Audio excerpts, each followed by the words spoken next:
புகையிலை மற்றும் நிக்கோட்டினை சேர்மமாக கொண்ட உணவுப் பொருட்கள் மீதான தடை தமிழ்நாடு அரசு 2013ஆம் ஆண்டு முதல் தொடர்ந்து செயல்படுத்தி வருகிறது. அந்த வகையில் கடந்த மே மாதம் 23ஆம் தேதி முதல் கூட அந்த தடையாணை ஓராண்டு நீடிக்கப்பட்டு உத்தரவு வழங்கப்பட்டிருக்கிறது.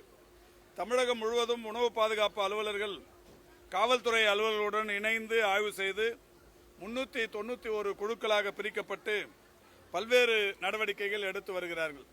தடை செய்யப்பட்ட இந்த பான்பராக், குட்கா போன்ற பொருட்களை பறிமுதல் செய்வதற்கும் நடவடிக்கை எடுப்பதற்குமான நடவடிக்கைகள் என்பது தொடர்ந்து நடைபெற்றுக் கொண்டிருக்கிறது.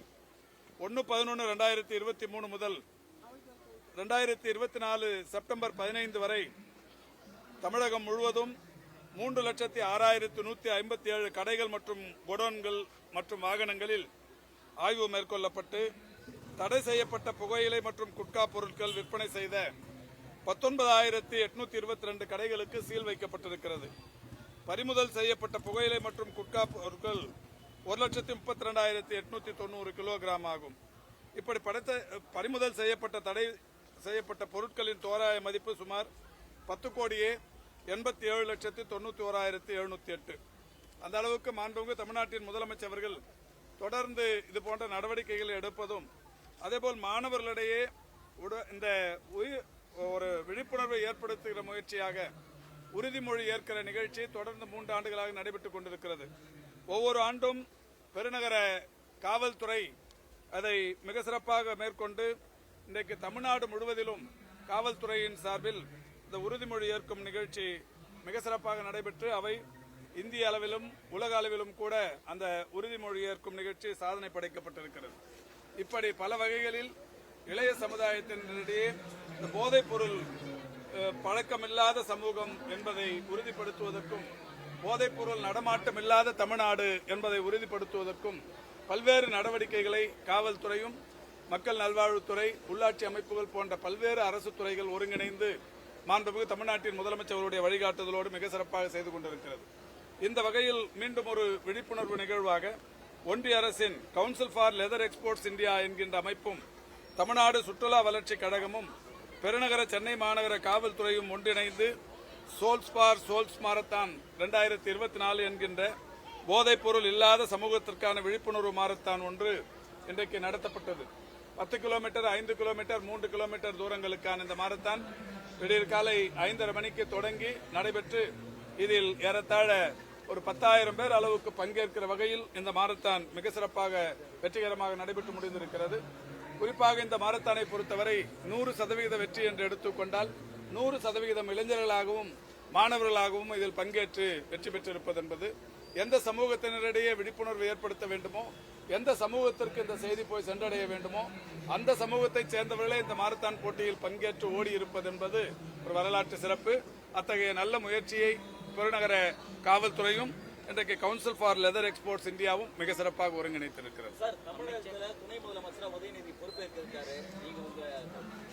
அதாவது ஆமா, இன்னைக்கு அந்த மாற்றத்தை மாண்புமிகு தமிழ்நாட்டின் முதலமைச்சர் அவர்கள் மிக சிறப்பாக தந்திருக்கிறார்கள். இன்றைக்கு மாண்புமிகு தமிழ்நாட்டின் முதலமைச்சர் அவர்களிடத்திலும் பொதுமக்கள் அவர் போகிற இடங்களிலெல்லாம் மாண்புமிகு திரு உதயநிதி அவர்களுக்கு எப்பொழுது துணை முதல்வர் பொறுப்பு வழங்கப்படும் என்கின்ற வகையில் அவரிடத்திலேயே கோரிக்கை வைத்துக் கொண்டிருந்தார்கள். பொதுமக்கள் மட்டுமல்ல, திராவிட முன்னேற்ற கழகத்தின் ஒட்டுமொத்த கழக தொண்டர்களுடைய எதிர்பார்ப்பை மாண்புமிகு தமிழ்நாட்டின் முதலமைச்சர் அவர்கள் இன்றைக்கு நிறைவு செய்திருக்கிறார். ஆக தமிழ்நாட்டின் அரசியல் வரலாற்றில் இன்றைக்கு ஒரு மகிழ்ச்சி நிறைந்த பெருமை கொள்ளுகிற நல்ல நாள்.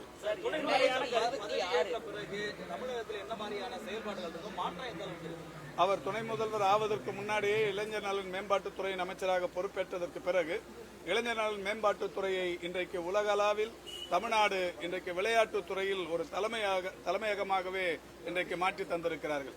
அவர் பொறுப்பேற்றதற்கு பிறகுதான் பல்வேறு துறைகளில், அது குறிப்பாக இந்த விளையாட்டுத் துறையில் பல பிரிவினர் பல வகைகளில் பெருமை பெற்றிருக்கிறார்கள். இந்த ஃபார்முலா 4 என்கின்ற அந்த பந்தயமாக இருந்தாலும் சரி, அல்லது பீச் வாலிபால் அந்த போட்டிகளாக இருந்தாலும் சரி, முதலமைச்சர் கோப்பை என்கின்ற அந்த போட்டியாக இருந்தாலும் சரி, தமிழ்நாட்டிற்கு பெருமை சேர்க்கிற வகையில் இளைய சமுதாயத்தினரை ஒருங்கிணைத்து ஏறத்தாழ இளைய சமுதாயத்தினரின் சக்தி என்பது தமிழ்நாட்டில் 2 கோடி அளவுக்கு இருக்கிறது. இந்த 2 கோடி இளைஞர்களுக்கான ஒரு மிகப்பெரிய விழிப்புணர்வாக இன்றைக்கு அந்த துறையை மிக சிறப்பாக வழிநடத்திக் கொண்டிருக்கிறார். அந்த வகையில் ஏற்கனவே பல சாதனைகளை செய்திருக்கிறார். விளையாட்டுத் துறையில் சிறந்து விளங்குகிறவர்களுக்கு வெளிநாடுகளுக்கு சென்று ஒலிம்பிக் போன்ற போட்டிகளில் பங்கேற்பதற்கான நிதி ஆதாரத்தை தருவதோடு மட்டுமல்லாது அதில் ஏழ்மை நிலையில் இருக்கிற இளைஞர்களுக்கு பல்வேறு வகைகளில் பொருளாதார ரீதியான உதவிகளும் வழங்கப்பட்டு வருகிறது. இதற்கும் மேலாக இதுவரை அவர் பொறுப்பேற்றதற்கு பிறகு 100 இளைஞர்களுக்கு வேலை வாய்ப்பு என்கின்ற வகையில் இன்றைக்கு அரசு பணிகளை தந்திருக்கிறார். இப்படி மிக சிறப்பான திட்டங்களை தந்து கொண்டிருக்கிற அவர் ஏற்கனவே இந்த சிறப்பு திட்டங்கள் செயலாக்கத்துறையும் தன்வச வைத்திருந்த காரணத்தினால் தொடர்ந்து தமிழ்நாடு முழுவதிலும் சுற்றித் திரிந்து அந்த சிறப்பு திட்டங்கள் செயலாக்கத்துக்கு உறுதுணையாகவும் அந்த திட்டங்கள் எப்படி செயல்படுகிறது என்பதை ஆய்வு செய்கிற வகையிலேயும் தொடர்ந்து சுற்றி கொண்டிருக்கிறார். அந்த வகையில் அவருடைய பணி என்பது ஏற்கனவே அவர் சுற்றி சுழன்று தமிழ்நாட்டு மக்களுக்கு பெரிய அளவில் உதவிகரமாக அரசின் திட்டங்களை கொண்டு போய் சேர்த்துக் கொண்டிருக்கிறார். 2026 தேர்தலில் எந்த அளவுக்கு பயனளிக்கும்? நிச்சயமா மாண்புமிகு தமிழ்நாட்டின் முதலமைச்சர்கள் நேற்றைக்கு மாநாட்டில் சொன்னதைப் போல கடந்த ஓரிரு மாதங்களுக்கு முன்னால் 234க்கு 200 இடங்களில் வெற்றி பெறுவோம் என்கின்ற இலக்கை நிர்ணயித்து முதல்வர் உள்ளிட்ட தலைவர்கள் எல்லாம் உரையாற்றினார்கள்.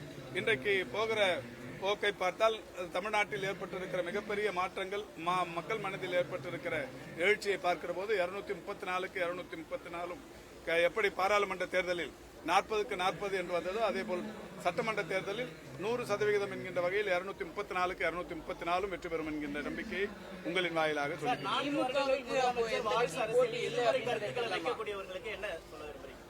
யாரெல்லாம் வாரிசு இல்லையோ அவங்க எல்லாம் இதை பேசலாம். வாரிசு இல்லாதவர்கள் தங்களுக்கான வாரிசுகள் யாருக்கு இல்லையோ அவர்கள் எல்லாம் இதை முன்னெடுத்து பேசுவதுதான் சிறப்பான ஒன்றாக.